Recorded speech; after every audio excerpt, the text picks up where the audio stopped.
மற்றொரு அண்மைச் செய்தி. ஸ்பார்க் நிறுவனத்தின் சமூக வலைதள பக்கங்களை தாவேக அரசு முடக்கியுள்ளதால் கண்டனங்கள் வலுத்து வருகின்றன. ஒட்டுமொத்த ஊடக நிறுவனத்தையே குறிவைக்கும் அரசின் இந்த நடவடிக்கை கருத்து சுதந்திரத்தின் மீதான அச்சுறுத்தல் ஆகும் என்று ஸ்பார்க் நிர்வாகம் தெரிவித்துள்ளது. ஸ்பார்க் மீதான நடவடிக்கை ஊடக சுதந்திரம் மற்றும் செய்தி வெளியிடும் உரிமை தொடர்பாக தீவிரமான கவலையை ஏற்படுத்தியுள்ளது என அறிக்கை வெளியிட்டுள்ளது. மேலும் ஒரு பதிவில் தவறு இருந்தால் அதை சுட்டிக்காட்டலாமே தவிர பக்கத்தையே முடக்குவது எவ்வகையில் நியாயம் என்று ஸ்பார்க் நிர்வாகம் கேள்வி எழுப்பியுள்ளது. முடக்கப்பட்ட ஸ்பார்க்கின் இன்ஸ்டாகிராம் மற்றும் ஃபேஸ்புக் பக்கங்களை உடனடியாக மீட்க வேண்டும் என ஸ்பார்க் நிர்வாகம் கோரிக்கை விடுத்துள்ளது. ஸ்பார்க் சமூக வலைதள பக்கம் தொடர்ந்து தாவேக அரசு மீதான மக்கள் குரலை வெளிப்படுத்தி வந்தது குறிப்பிடத்தக்கது.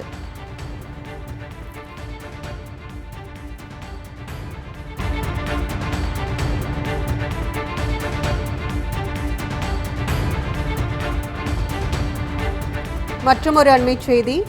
ஸ்பார்க் நிறுவனத்தின் சமூக வலைதள பக்கங்களை தாவேக அரசு முடக்கியுள்ளதால் கண்டனங்கள் வலுத்து வருகின்றன. ஒட்டுமொத்த ஊடக நிறுவனத்தையே குறிவைக்கும் அரசின் இந்த நடவடிக்கை கருத்து சுதந்திரத்தின் மீதான அச்சுறுத்தல் ஆகும் என்று ஸ்பார்க் நிர்வாகம் தெரிவித்துள்ளது. ஸ்பார்க் மீதான நடவடிக்கை ஊடக சுதந்திரம் மற்றும் செய்தி வெளியிடும் உரிமை தொடர்பாக தீவிரமான கவலையை ஏற்படுத்தியுள்ளது என அறிக்கை வெளியிட்டுள்ளது. மேலும் ஒரு பதிவில் தவறு இருந்தால் அதை சுட்டிக்காட்டலாமே தவிர பக்கத்தையே முடக்குவது எவ்வகையில் நியாயம் என்று ஸ்பார்க் நிர்வாகம் கேள்வி எழுப்பியுள்ளது. முடக்கப்பட்ட ஸ்பார்க்கின் இன்ஸ்டாகிராம் மற்றும் ஃபேஸ்புக் பக்கங்களை உடனடியாக மீட்க வேண்டும் என ஸ்பார்க் நிர்வாகம் கோரிக்கை விடுத்துள்ளது.